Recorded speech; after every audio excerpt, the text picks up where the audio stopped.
जाजपुर बिरजा क्षेत्र ठिकादार संघर साधारण बैठक शांति मंडप ठारे अनुष्ठित हो जाइछि। जिला ठिकादार संघर सभापति संजीव परिडा सभापतित्व में सभा कार्य होता। ए सभारे जिलार बहु ठिकादार उपस्थित होई सरकार ठिकादारी नीति नियम उपरे निज निजर मत रखिथिले।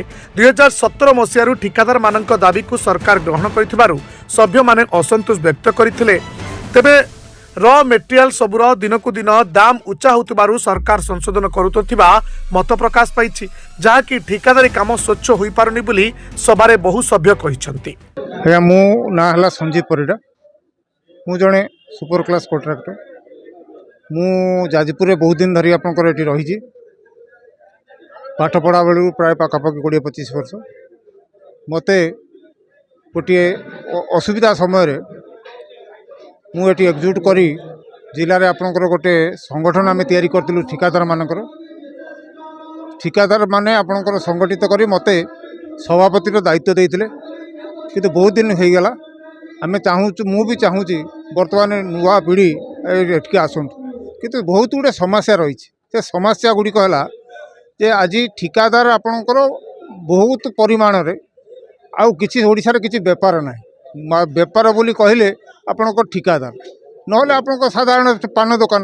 तेणु सरकार आपणकर जो नुआ पीढ़ी आसुचंती तांकर व्यवस्था आपणकर करंतु सरकार आप समस्तंकर। तेणु आमे सरकार को अनुरोध करूँ जे आपण सरकार आपणकर यही व्यवस्था रे आपण ख्याल रखिथिबे 2014 मसीह रे आपन शेड्यूल रेट आपन तैयारी होता। शेड्यूल रेट माने जो रेट रे आपन कॉन्ट्रैक्टर पकेबे मार्केट को लेकिन तैयारी करा होता। ताको आंदोलन करी 19 मसीह मान चेष्टा करी आपन 22 मसीह आपनकर समाधान हैला। से 22 मसीह पर पुणी आपनकर हो गला आपन 6 वर्ष ये पर्यंत आपन समाधान हो पारला ना। किंतु वर्तमान आपन देखिबे साधारणतः आपनकर मार्केट सब बेले बढ़ी बढ़ी की चली किंतु 5 वर्ष भीतर आपनकर बढ़ीगला रेट से बाबद सरकार आपनकर दृष्टि देला ना। तेणु आम चाहूँ जे सरकार प्रति वर्ष जमी मार्केट रे सब मूल्य चेंज होती सेमती आपनकर सरकार भी आपनकर मूल्य आप निर्धारित मूल्य परिवर्तन करूँ एवं आपनकर लोक को ठीक आपनकर कॉन्ट्रैक्टर मानक उचित मूल्य दिंतु एवं उचित काम भी नियंतु एवं मर्यादार सहित से बचापी आपनकर सुजोग पाते।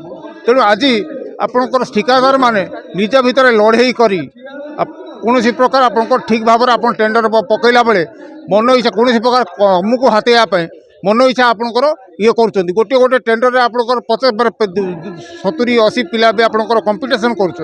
तेणु आम चिंता करुँ समस्त एकजुट हूँ सर्वनिम्न सरकार जो व्यवस्था रही सरकार व्यवस्था अनुसार जे सरकार स्थिरीकृत रेट ताठार कम बाऊ करूँ ना कारण से सरकार रेट में करवा आपनकर कष्टदायक हम। आगे एकजुट हूँ सरकार रेट रू आपनकर समस्त गोटे प्रकार रेट आप कोट करूँ जहाँफल कि सरकार आपनकर आप पर विचार किसी कर आपनकर सरकार लोकों सरकार आम जो कॉन्ट्रैक्टर भाई मैंने भल कम करेंगे। तेणु भल पैसा नदेले भल कम के आशा करवा ना। मुझे सब गोटे कथा कहे जे सरकार आपणकर ओरिएंट फैन जदि आपनकर ब्रांड फैन गोटे देखिए से ओरिएंट फैन दाम आपनकर जेतिक पैसा आमपाई ना आपंकर जब 100टा किण आपंकर 100 टका कम हो किंतु आपंकर सरकार रेटा जब आप 500 टका कम हो तेणु आप सरकार कौट पाइबे आप ओरिएंट फैन।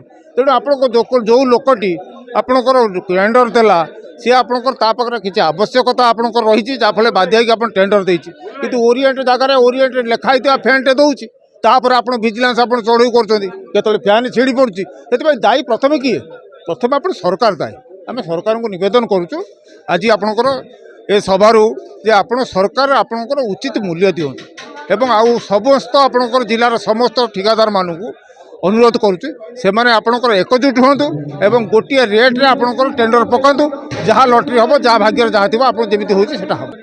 देखो आम तो सरकार आम आशा करूँ निश्चित मानवे बोली जदि न मानती आम एकजुट हेबू होचु एवं लास्ट रे आपंकर सरकार को आपंकर गोटे छोटिया कथा जे 3 दिन तले आपंकर राज्य रे आमर गोटे मीटिंग होता जो राज्य रे आपंकर 7 माने 13 जन एग्जीक्यूटिव मेंबर भितर मु जड़े मेंबर सेठी आपंकर आलोचना बेले आमे आपंकर जड़े डाकिलु आपंकर जानी आपंकर विशिष्ट आपंकर राजनेता भुवनेश्वर आप जगन्नाथ प्रधान को सी आसते सी जड़े बीजेपी आपंकर बर्तमान जो सरकार बीजेपी करची तार जड़े वरिष्ठ आपंकर सदस्य एवं बहुत पॉपुलर लीडर सी आपंकर खोली खोलिकी बाध्य होगी कहले आप एकजुट नुहति ଯାହାଫଳରେ କି ଆପଣଙ୍କ ସରକାର ଶୁଣୁନାହିଁ। ତେଣୁ ଆପଣ ଚିନ୍ତା କରନ୍ତୁ, ଆପଣଙ୍କ ଶକ୍ତିଟାକୁ ଆପଣ ଏକଜୁଟ କରନ୍ତୁ ଯେ ଆପଣ 70,000 ଆପଣଙ୍କର ରେଜିଷ୍ଟର୍ଡ ଠିକାଦାର ଅଛନ୍ତି, ତାଙ୍କ ପାଖରେ ଆପଣଙ୍କର ହାରାହାରି 10 ଜଣ କଲେ ଆପଣଙ୍କର ଯଦି କର୍ମଚାରୀ କାମ କରୁଥାନ୍ତି ତାଙ୍କ ପାଖରେ ଯଦି ସେଇ ପରିବାରମାନଙ୍କର ଆପଣଙ୍କର ସମସ୍ତ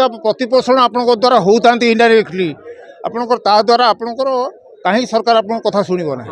ତେଣୁ ଆମେ ଏକଜୁଟ ହେବା ପାଇଁ ଆପଣଙ୍କୁ ସମସ୍ତଙ୍କୁ ଆପଣଙ୍କର ନିବେଦନ କରୁଛୁ, ସମସ୍ତେ ଏକଜୁଟ ହୁଅନ୍ତୁ। ଏଇଟା ପେଟ ପାଟଣାର କଥା। ଆଉ ଆମେ ଆଗକୁ ଆପଣଙ୍କର ଆମ ବୟସ ହେଇଗଲାଣି, ଆମେ ଆପଣଙ୍କର ଏ ବେପାରରୁ ଦୂରେଇ ଯାଉ, କିନ୍ତୁ ପରବର୍ତ୍ତୀ ପିଢ଼ି ଆଉ ହଇରାଣ ନ ହୁଅନ୍ତୁ, ଏତିକି ମୋର ନିବେଦନ ସମସ୍ତଙ୍କୁ ଆପଣ ଠିକାଦାର ଭାଇମାନଙ୍କୁ। ନମସ୍କାର।